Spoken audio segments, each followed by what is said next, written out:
नमस्कार दोस्तों, नमः शिवाय। जीवन ज्योति चैनल में आप सभी का हार्दिक स्वागत करती हूँ। दोस्तों, आज बात करूंगी करवा चौथ व्रत के विषय में। सभी बहनों का अत्यंत ही प्रिय व्रत और अखंड सौभाग्य के लिए यह व्रत रखा जाता है। हमारी सभी बहनें अपने पति की दीर्घायु के लिए तथा उनके कल्याण के लिए, अच्छे स्वास्थ्य के लिए करवा चौथ का व्रत रखती हैं। दोस्तों, यह व्रत कार्तिक माह की कृष्ण पक्ष की चतुर्थी तिथि को रखा जाता है। इस दिन पूरे शिव परिवार की पूजा अर्चना की जाती है, करवा माता की पूजा की जाती है और साथ में भगवान चंद्रदेव जी की पूजा अर्चना करके अर्घ्य देकर ही माताएं बहनें अपना व्रत खोलती हैं। तो आइए जानते हैं करवा चौथ व्रत 2024 में कब है, तिथि कब से कब तक है और सबसे मुख्य बात कि चंद्रोदय का समय क्या होने वाला है और किस प्रकार से आप लोगों को व्रत रखना है। पहली बार जो बहनें व्रत उठाना चाहती हैं, अभी नया विवाह हुआ है, वो लोग व्रत उठा सकती हैं या नहीं। तो दोस्तों, 2024 में करवा चौथ का व्रत 20 अक्टूबर दिन रविवार को धारण किया जाएगा। तिथि प्रारंभ हो जाएगी 20 अक्टूबर दिन रविवार को सुबह 10:46 पर और यह समाप्त होगी 21 अक्टूबर दिन सोमवार को सुबह 9 बजे। तो जैसा कि हमें चतुर्थी तिथि चंद्रोदय व्यापिनी लेनी होती है, तो इसलिए यह व्रत हम 20 अक्टूबर दिन रविवार को धारण करेंगे। 20 अक्टूबर को चंद्रोदय का समय होगा, चंद्र दर्शन का समय होगा शाम को 7:39 पर। इस समय के बाद ही हम चंद्रदेव की पूजा अर्चना कर सकेंगे और अपना व्रत खोल सकेंगे।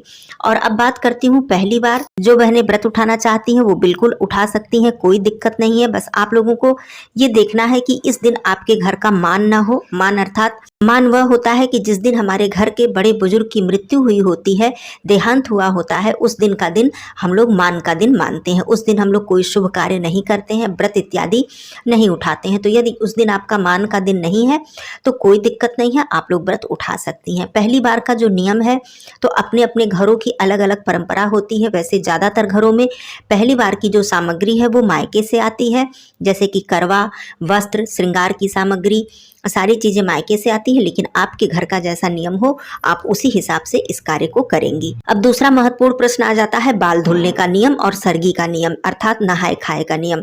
तो देखिए, जहां तक बाल धुलने की बात है, बहुत से घरों में करवा चौथ व्रत के दिन सुबह बाल धुलकर व्रत की शुरुआत होती है। जैसा कि रविवार को व्रत पड़ रहा है तो उसके एक दिन पहले शनिवार है, शनिवार को बाल धुला नहीं जाता है। यदि आपके यहाँ करवा चौथ व्रत के दिन बाल नहीं धुला जाता है तो आप शुक्रवार को ही बाल धुल लें और रविवार को अपने बालों पर गंगा जल छिड़क कर सिंदूर इत्यादि लगाकर पवित्र हो जाए। इस दिन सिंघौरा से सिंदूर लगाना चाहिए, तो इससे भी आप पवित्र हो जाएंगे। लेकिन ज़्यादातर घरों में करवा चौथ व्रत के दिन बाल धुलना चाहिए। तो आप अपने घर का नियम और अपने बड़े बुजुर्ग का जो नियम है उसे ही आप लोग करेंगी। तो आप अपने बड़े बुजुर्गों से जरूर पूछिएगा, उसी हिसाब से कीजिएगा। अब दूसरी बात आती है सरगी की। तो देखिए, सरगी का भी इसी प्रकार से अलग अलग नियम होता है।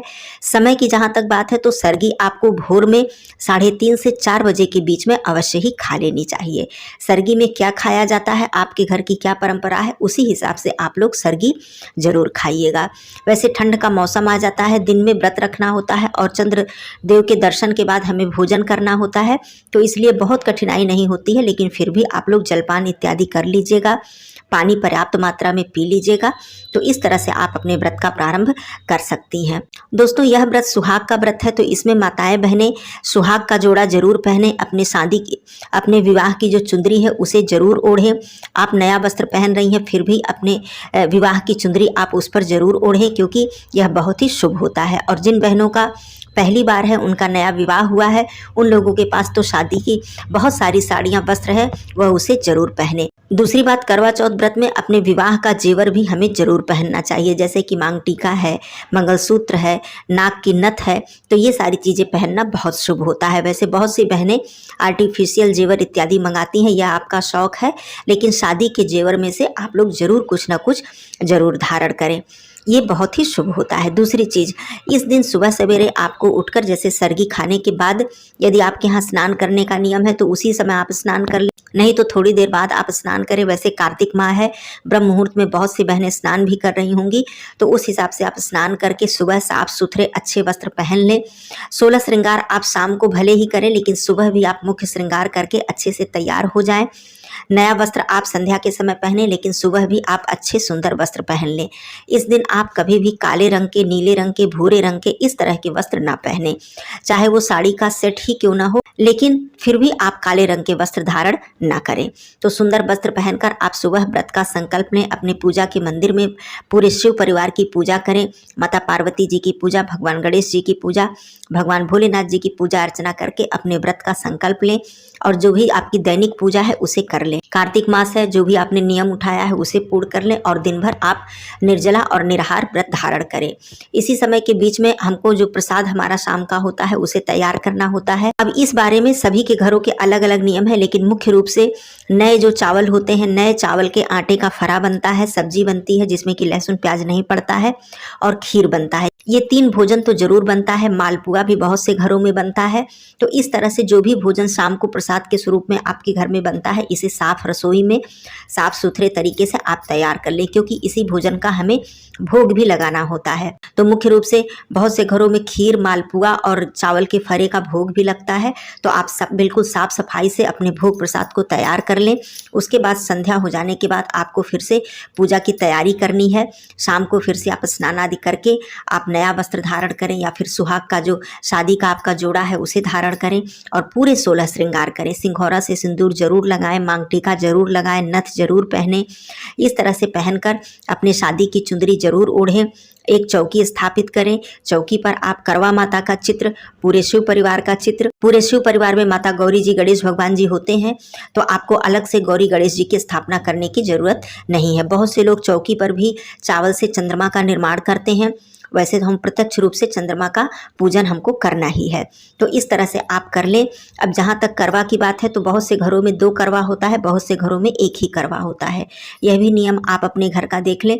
आप ये धातु का करवा रखती हैं तो एक ही करवे से आप प्रतिवर्ष पूजा कर सकती हैं। यदि आप मिट्टी का करवा रखती हैं तो 1 वर्ष पूजा करने के बाद उसे धुल साफ करके उसमें अनाज इत्यादि भर कर रख दें, फिर आप अगले वर्ष नया करवा मिट्टी का ले सकती हैं। तो धातु या मिट्टी दोनों ही करवे से पूजा की जाती है। ये आपके ऊपर है, आप किस तरह से पूजा करें। आगे आने वाली वीडियो में पूजा विधि भी बताऊंगी। वैसे संक्षिप्त में मैं बता रही हूँ कि चौकी स्थापित करके सबसे पहले आप माता करवा जी का चित्र, पूरे शिव परिवार का चित्र आप लगा लें।